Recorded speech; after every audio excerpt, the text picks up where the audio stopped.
morning, children. Today we shall be doing the topic on emails.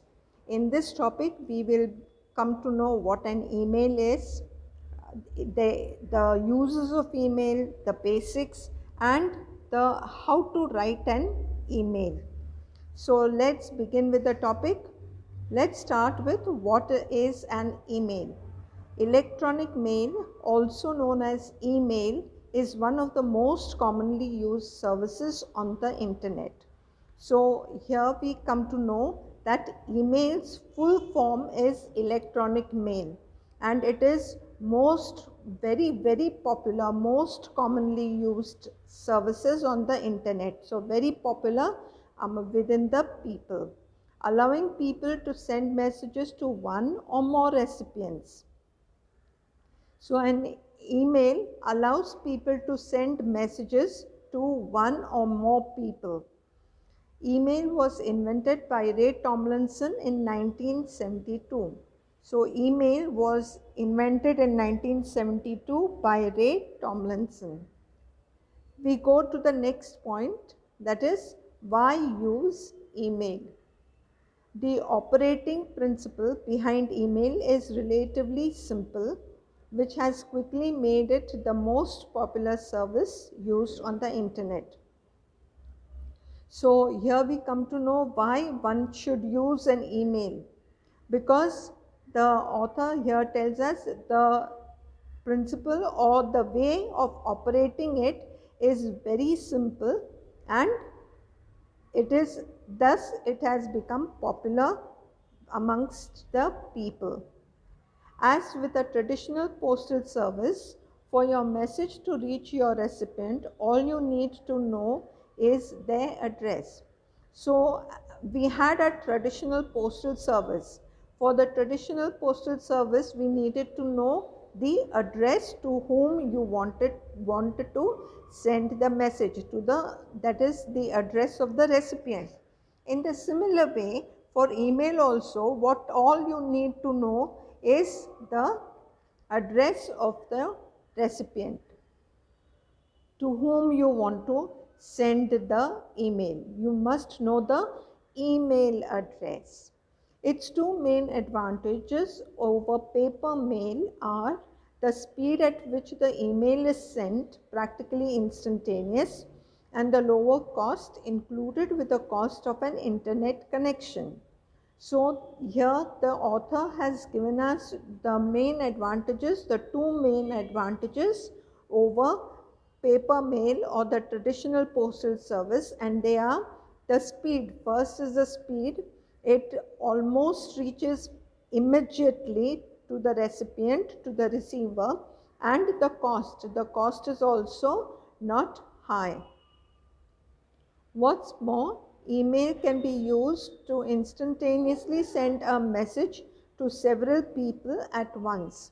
So the author also tells us that here the message can be sent not only to one person but to several people at the same time.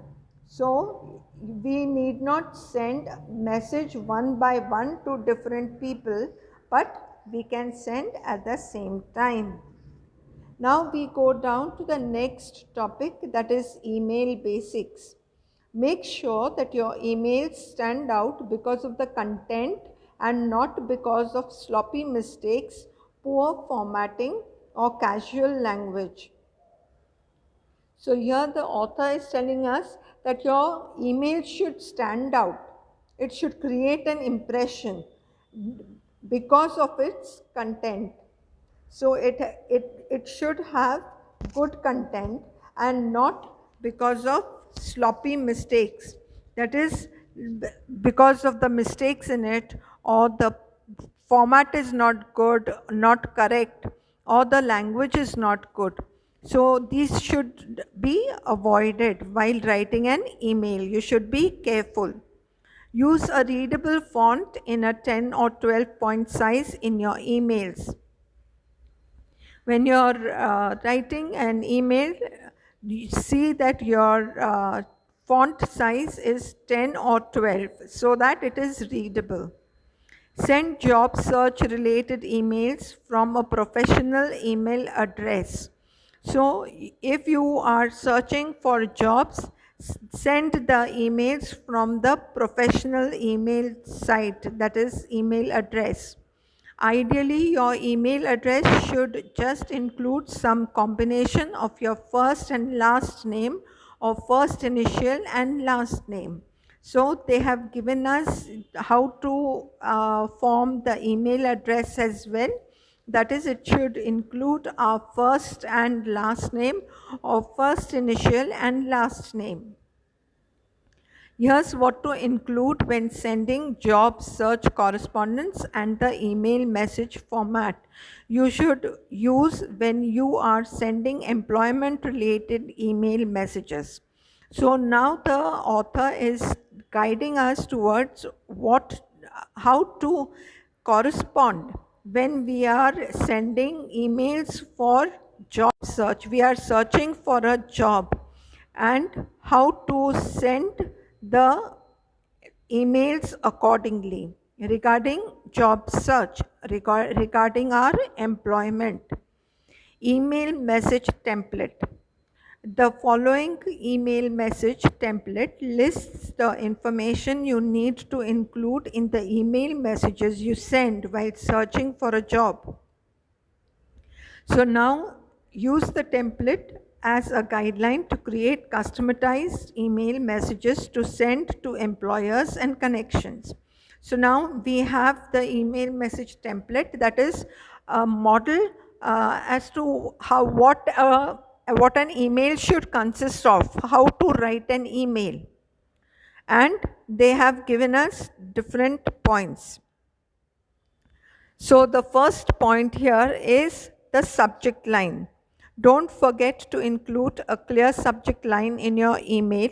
Use the subject line to summarize why you are emailing. Some examples of strong subject lines are, so they are telling us here that we should not forget to use a subject line. We must always be clear as to why we are writing the email. And they have given us some examples. So the examples of the subject lines that they have given are: application for marketing associate Jane Smith, informational interview request, thank you marketing associate interview, referred by person's name, for informational interview discuss XYZ, etc. So they have given us these examples of the subject lines. Then the next point that we have is salutation, that is greeting. Use an appropriate salutation. Dear Mr. or Miss, last name, or dear hiring manager. So how to greet the person, how to open up your email, they have given us. You can use dear, and whoever Mr. or Miss or Mrs. or dear hiring manager, whatever the salutation is.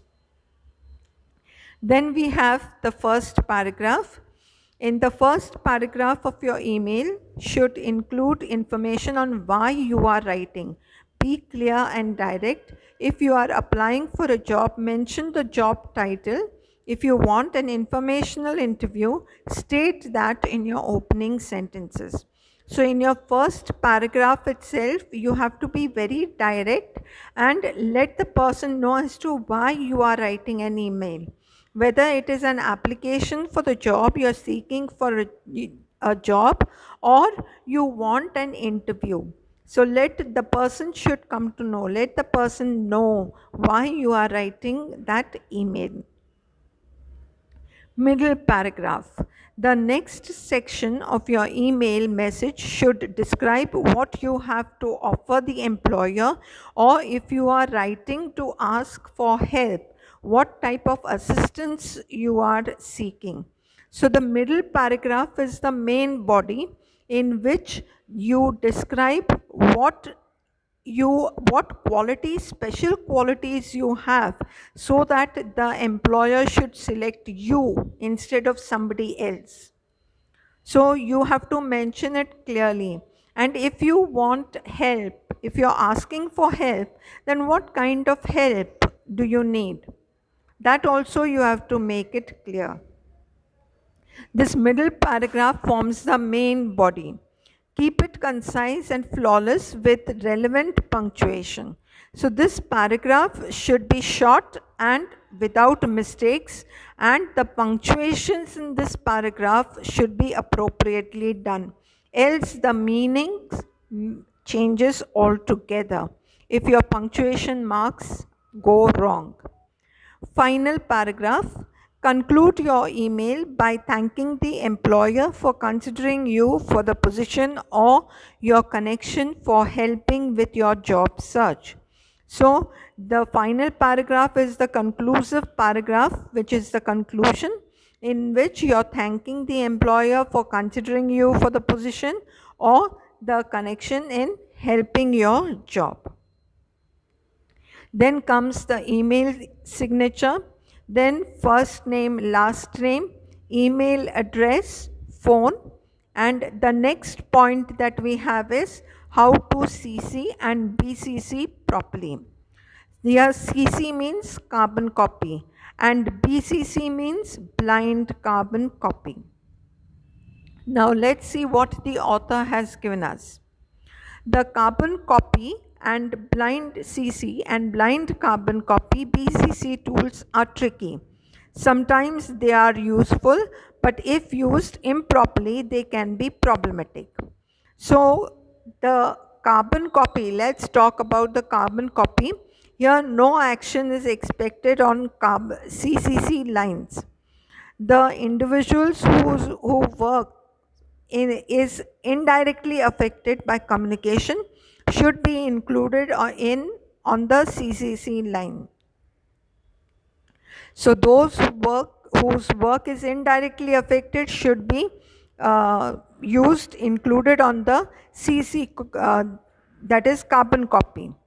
Whereas blind carbon copy, it protects our email addresses unless everyone borrows or includes it. The best is not to use this line because it slyly escalates the matters. There's always a chance that the individual on BCC line would hit reply all and that is unintentionally, of course, and reveal the matter to everyone. So, as far as possible, try to avoid these CC and BCC tools, especially the BCC tools.